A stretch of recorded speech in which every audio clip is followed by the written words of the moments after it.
Y bueno, es un gusto y un honor esta mañana poder compartir con ustedes este pequeño estudio. Es un tema, creo que es muy importante, pero que al mismo tiempo es olvidado dentro de las iglesias cristianas y que bueno, hoy me gustaría compartir con ustedes. Voy a compartirles una pequeña presentación que preparé en base a este tema. Y el tema que quiero compartir es acerca de los credos y las confesiones de fe que ha tenido la iglesia cristiana a lo largo de su historia. Es un tema muy profundo, muy extenso, que trataremos de resumir en dos partes. Esta primera parte, el día de hoy quiero compartir lo que es una breve historia de qué son los credos, qué son las confesiones de fe y cómo es que se han desarrollado a lo largo de la historia.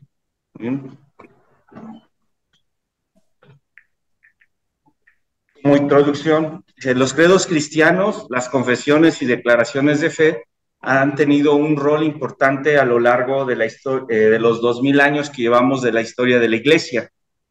En ellos podemos encontrar la esencia y las bases de las doctrinas fundamentales de la iglesia cristiana, así como el cuerpo de creencias de las iglesias evangélicas y protestantes. En pocas palabras, en ellos vamos a encontrar en qué creemos, qué es lo que creemos, cuáles son los puntos de nuestra fe cristiana, ¿no?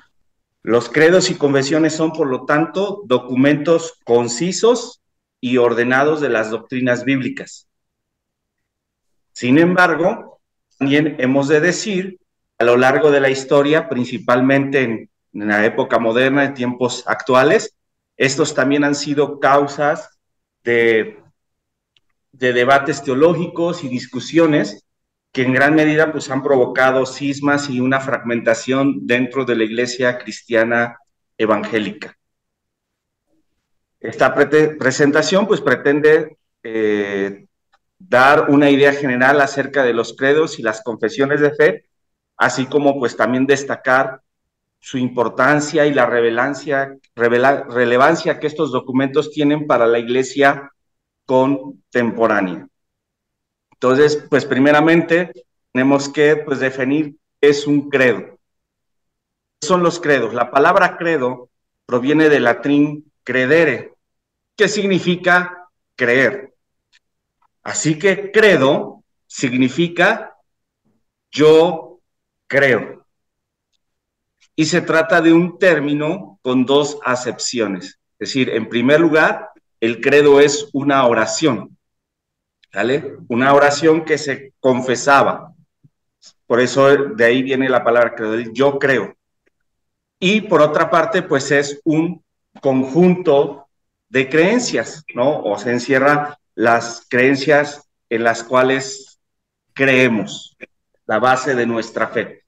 Bajo esa premisa, un credo es una declaración de fe que es compartida por una comunidad religiosa y en particular es una fórmula fija que se recita en la liturgia o que se recitaba en la liturgia de varias denominaciones cristianas. O sea, se confiesan los credos.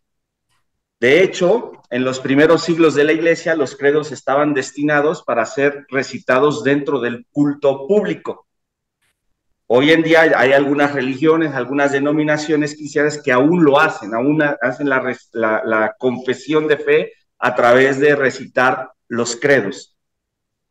Y estas eran unas declaraciones públicas de la fe acerca del Dios Padre, en su Hijo Jesucristo y en el Espíritu Santo. Ahora, ¿por qué surgieron los credos? ¿Cuáles han sido los tiempos en que la iglesia ha formulado sus credos y sus textos confesionales? Bueno, de entrada, lo ha hecho siempre en tiempos difíciles, siempre en tiempos de crisis para la iglesia. Uno de estos periodos fue precisamente el periodo del siglo II al siglo V después de Cristo, que es el tiempo conocido como la patrística la época patrística, que es la era de los padres de la Iglesia, aquellos que pues sentaron la base de toda la doctrina cristiana para la Iglesia evangélica, ¿no? Después del tiempo de los apóstoles. Ellos pues, actuaron en un momento clave para determinar cuál era la fe y la doctrina de la Iglesia, que en ese tiempo se veía amenazada por diferentes herejías, como el gnosticismo, el arrianismo, el docetismo, el marcionismo, nestorianismo, adopcionismo, apolinarianismo, el monofismo y otras más herejías que estaban surgiendo durante este tiempo y que principalmente iban en contra o atacaban a lo que era la cristología, es decir, la doctrina acerca de Jesucristo y de la Trinidad también, ¿no? Así que con el fin de combatir estas herejías, los credos lo que hicieron fue agregar declaraciones específicas sobre cada una de las personas de la Trinidad y también otras afirmaciones como el perdón de pecados, la vida eterna y la iglesia. Este fue particularmente el objeto de dos de los múltiples concilios ecuménicos que se desarrollaron por la Iglesia durante esta época. Uno de ellos, uno de estos concilios fue el concilio de Nicea en el año 325 y el otro fue el concilio de Constantinopla en el año 381. La característica de estos dos concilios fue que aquí precisamente se elaboraron credos, ¿no? El credo de Nicena, que después fue confirmado en el concilio de Constantinopla. Entonces, precisamente este tiempo que fue fundamental para la construcción de las bases de la iglesia evangélica, la iglesia cristiana y sus dogmas de fe, ¿no? Era necesario saber sobre qué se fundamentaba, sobre qué creencias se fundamentaba la iglesia, cuál era su sustento, ¿no? Cuál era el corazón de este cristianismo, ¿no? Qué eran los dogmas que compartían sus seguidores, ¿no? Y en cierta medida, pues también en qué se diferenciaban de otras religiones, pero también particularmente en qué se diferenciaba el cristianismo del judaísmo. Por lo que, más que una oración, los credos han sido una profesión de fe de los primeros cristianos e incluían elementos esenciales como el punto del Dios Trino, ¿no? Al mismo tiempo Padre, Hijo y Espíritu Santo, el reconocimiento de Jesucristo como Hijo de Hombre y Salvador, a Jesús completamente Dios y completamente hombre, la resurrección de Jesús y el acceso a la vida eterna, y la pertenencia para todos los cristianos a un mismo cuerpo que es la iglesia. ¿Sí? Estos eran los elementos fundamentales que se veían incluidos en los credos cristianos. Sin embargo, los credos nunca pretendieron ser declaraciones completas de lo que creen los cristianos sobre todos los aspectos de la fe, sino más bien se formularon como una especie de juramento de lealtad hacia las tres personas de la Trinidad. Como les decía, había en este tiempo diferentes herejías que pues amenazaban la doctrina de la Trinidad, la cristología, ¿no? El hecho de que si de las dos naturalezas de Jesús, ¿no? Entonces era necesario crear estos documentos que se confesaban públicamente y que tenían que ver con esa parte de cuál es nuestra esencia, cuál es nuestra base, y como les decía, era más como un juramento de lealtad, no era tanto que los credos encerraran por sí mismos todas las doctrinas o todas las creencias de la iglesia cristiana, sino en específico en estos puntos que eran los que se movían con las herejías durante este tiempo. De hecho, podemos decir que realmente los credos no inventaron nada en cuanto a la doctrina. Ahora, ¿por qué digo esto? Porque realmente la doctrina ya fue establecida por Dios. La doctrina de la iglesia la encontramos en la propia Biblia, ¿sale? Y quienes elaboraron estos credos, pues simplemente se basaron a las escrituras, a las enseñanzas de los apóstoles, a esa doctrina que ya estaba establecida por Dios en su palabra. De hecho, en la Biblia podemos encontrar el primer indicio de un credo dado precisamente por el apóstol Pablo en su carta a los Efesios, capítulo número 4, versículos del 4 al 6. Yo se los quiero leer en la versión TLA, traducción del lenguaje actual, porque me gustó la forma en que lo presenta esta versión, y dice: solo hay una iglesia. En otras versiones dice un cuerpo. Cuerpo es de Cristo, es la iglesia. Solo hay un espíritu. Y Dios los llamó a una sola esperanza de salvación. Solo hay un Señor, una fe y un bautismo. Solo hay un Dios que es el Padre de todos, gobierna sobre todos, actúa por medio de todos y está en todos. Si nosotros comparásemos estos versículos con los credos cristianos, nos vamos a dar cuenta que es la misma esencia: declarar un solo Dios, tres personas, solo Espíritu, solo Señor Jesús, un solo Dios Padre, una misma fe, ¿no? Una sola iglesia, un solo cuerpo. O sea, y esas son las bases de las declaraciones que encontramos en los credos cristianos. Ahora, ¿cuáles son los principales credos de la iglesia cristiana? Bueno, aun cuando estos no son los únicos y exclusivos, son 4 los credos más famosos y representativos en la historia de la iglesia. Uno de ellos es el credo de los apóstoles, el segundo es el credo niceno-constantinopolitano, la declaración de Calcedonia y el credo de Atanasio. Estos son los más reconocidos por la iglesia cristiana a lo largo de su historia. Ahora veamos un breve repaso sobre cada uno de estos credos. El credo de los apóstoles. A pesar de su nombre, debemos decir que el credo de los apóstoles no fue escrito por los apóstoles bíblicos, sino que este credo se originó tiempo después, por ahí del siglo 3, 4 después de Cristo. Sin embargo, se le llamó credo de los apóstoles porque estaba sustentado precisamente en las enseñanzas de los apóstoles acerca de la fe, ¿no? De hecho, una forma abreviada del credo de los apóstoles se llegó a utilizar por ahí del siglo III, al principio del siglo III, por ahí del 215 después de Cristo, como una confesión bautismal. Es decir, que los candidatos para bautismo dentro de la iglesia, al momento de bajar a las aguas, recitaban esta parte del credo como esa confesión pública de su fe en Jesucristo antes de ser bautizados. Y posteriormente, precisamente en uno de los concilios en Milán, en el año 390, fue cuando a este credo fue llamado como símbolo apostólico o credo de los apóstoles, ¿no?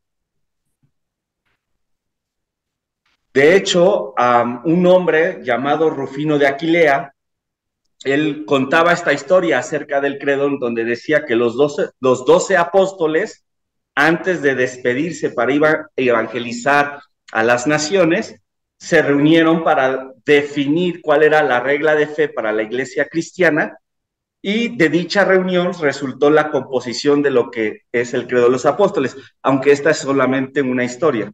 Realmente no pasó así, pero se tenía esta creencia.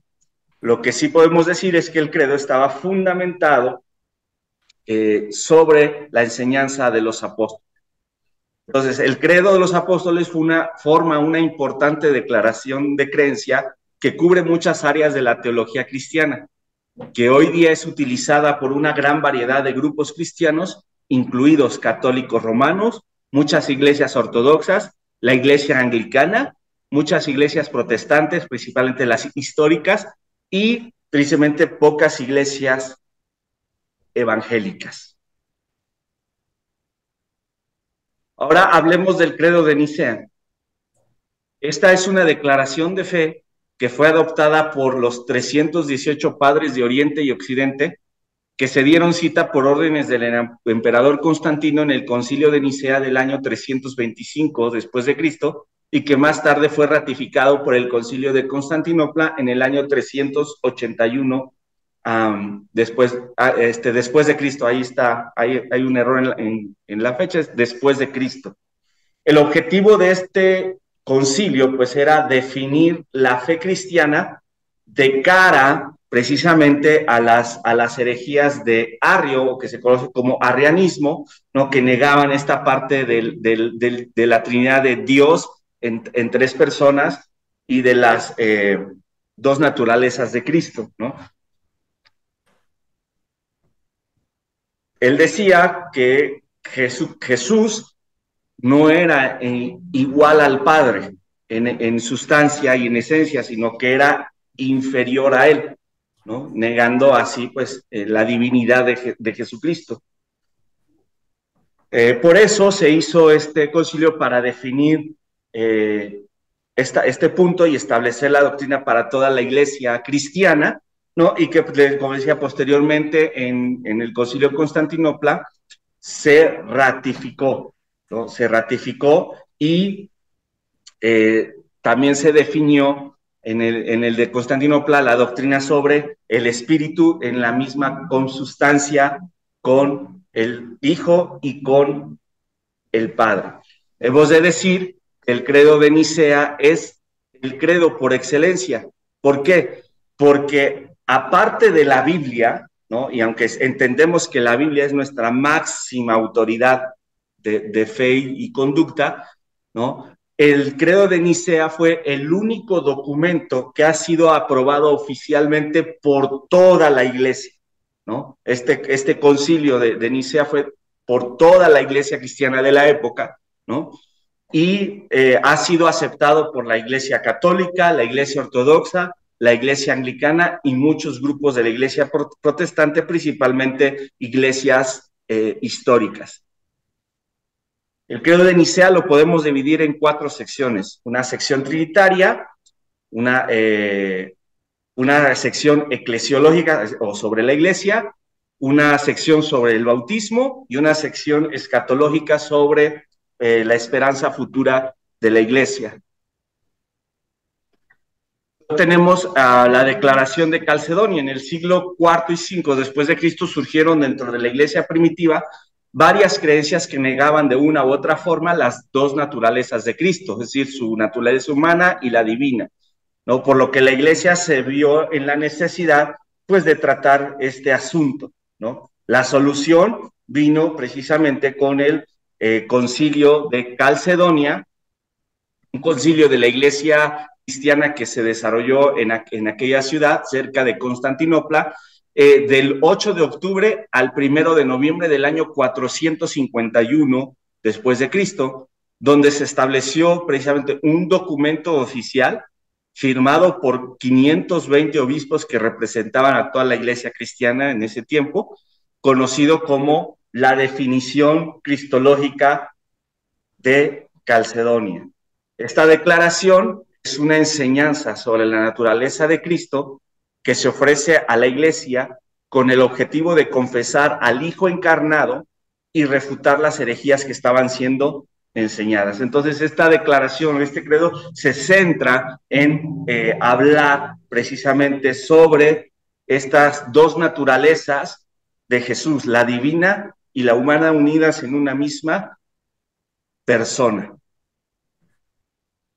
Y por último tenemos el credo de Atanasio.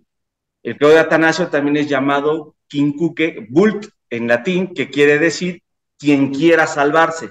¿Por qué? Porque así comienza este credo, quien quiera salvarse, y es un resumen antiguo de la doctrina cristiana. Aunque hemos de decir que, al igual que el credo de los apóstoles, el credo de Atanasio no fue escrito precisamente por el padre alejandrino Atanasio, sino por un autor anónimo de la Iglesia latina hacia finales del siglo V y principios del siglo VI aproximadamente, pero que utilizó el nombre de este hombre importante de la Iglesia para darle título a este escrito. El credo de Atanasio parece haber sido escrito principalmente para refutar las herejías que implican la deidad y la humanidad de Jesucristo, como el arrianismo, el nestorianismo y el monofisismo, que negaban esta parte, ¿no? Por ello, técnicamente hablando, podríamos decir que el credo de Atanasio no es netamente como tal un credo, porque a diferencia del niceno y a diferencia del de los apóstoles, no comienza con las palabras creo o creemos, ¿no? Sino más bien con esta declaración de quien quiera salvarse. Sin embargo, ha sido reconocido como un credo precisamente por la esencia de su enseñanza, de la doctrina que presenta, ¿no? Principalmente acerca de la Trinidad y de la persona y la obra del Señor Jesucristo, ¿no? De hecho, desde el siglo XIII, el credo de Atanasio se convirtió en el tercer símbolo de la fe más importante para el occidente, después del niceno y del apostólico o el de los apóstoles, y este también se divide en tres partes. La primera es una bella definición de la doctrina de la Trinidad. La segunda es notablemente cristológica e incluye artículos sobre su obra salvífica. La tercera parte, más breve, se dedica a la esperanza escatológica de los cristianos. Y bueno, para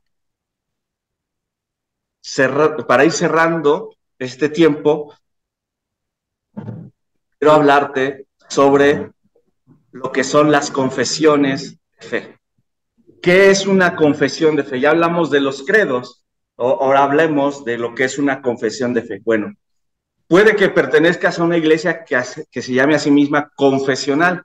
Si es así, es probable que numerosas denominaciones cristianas han escrito y todavía escriben confesiones de fe, es decir, las declaraciones de lo que cree ese grupo de cristianos. Una confesión de fe, entonces, puedes decir que es una declaración escrita y formal que reconoce, afirma y da testimonio de las creencias compartidas de una comunidad religiosa en forma de una fórmula fija que resume los principios doctrinales, ¿no? En esa esencia, una confesión de fe es lo que cree una iglesia o una denominación cristiana, ¿no? Es su declaración de fe, de lo que ellos creen. ¿Cuándo surgieron estas confesiones de fe? Bueno, después del siglo V, que se elaboraron los credos, y durante 1000 años, la Iglesia no formuló nuevos credos o textos confesionales hasta los siglos XVI y XVII.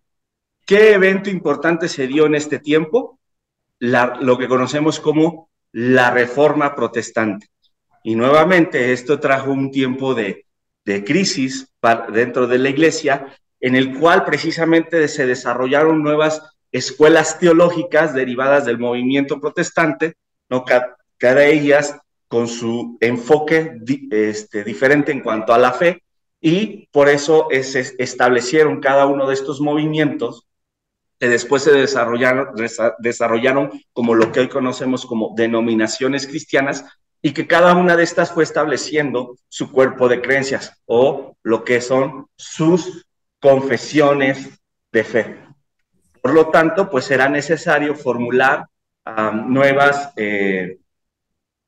nuevos textos de autoridad que distinguieran a cada uno de estos movimientos en cuanto a su creencia, y así se dieron las principales denominaciones evangélicas surgidas de la Reforma, como los luteranos, los presbiterianos, los bautistas, los anglicanos y otras denominaciones más, y cada una precisamente con su documento confesional, ¿no? Los luteranos tenían el libro de Concordia, los presbiterianos tenían la Confesión de Fe de Westminster, los bautistas tenían la Confesión de Londres, los anglicanos los 39 artículos de la fe anglicana, y así cada una de estas denominaciones. Entonces, estas confesiones variaban mucho en extensión, pueden ser un pequeño puñado de puntos, cada uno expresado en un párrafo corto, o puede extenderse mucho más y leerse como tratados teológicos. Algunas de estas confesiones se han adaptado en catecismos, es decir, es una forma de enseñanza en donde los puntos de las confesiones se formulan a través de preguntas y respuestas precisamente para ser enseñadas de manera particular. ¿Cuáles son algunas de las confesiones de fe históricas más importantes y relevantes surgidas durante la época de la Reforma? Bueno, tenemos la Confesión de Habsburgo en 1530, la Confesión Helvética de 1536, la Confesión de Ginebra de 1536, la Confesión de Escocia de 1560, la Confesión belga de 1561, entre algunas otras más, y estas predominantemente de teología reformada, ¿sí? Y quizás las más representativas de todas tiene que ver con la Confesión de Westminster en 1646, la Confesión Bautista de Londres de 1689, ¿no? Y que a la fecha muchos de estos documentos siguen vigentes dentro de algunas denominaciones cristianas como los bautistas, los presbiterianos, las iglesias reformadas principalmente, son quienes aún conservan precisamente estos documentos como sus, no solamente como sus confesiones de fe, sino también como sus reglas de fe, ¿no? Sobre qué basan su enseñanza, su doctrina y lo que ellos creen. Muy bien, con esto quiero concluir este tiempo, ¿no? La próxima semana quiero ahondar más en cuál es la diferencia entre los credos y las confesiones y hablar ya precisamente de cuál es la relevancia, la importancia que estos documentos históricos de la Iglesia tienen para hoy, para nosotros como Iglesia contemporánea. Pero quiero cerrar dejándote unas 3 preguntas de reflexión sobre este tema que acabamos de ver. La primera de ellas es, ¿qué piensas de los credos o símbolos doctrinales del periodo patrístico? Los primeros 4 que mencionamos. Segundo, ¿conoces la confesión o declaración de fe de tu iglesia o denominación? Tercero, ¿es que debemos actualizar las confesiones de fe para las iglesias evangélicas contemporáneas? Te dejo estas preguntas para que las reflexiones, no solamente hoy, sino a lo largo de la semana, y que tú mismo puedas responder a ellas. Ha sido un gusto compartir con ustedes este punto y continuaremos la siguiente semana. Muchas gracias.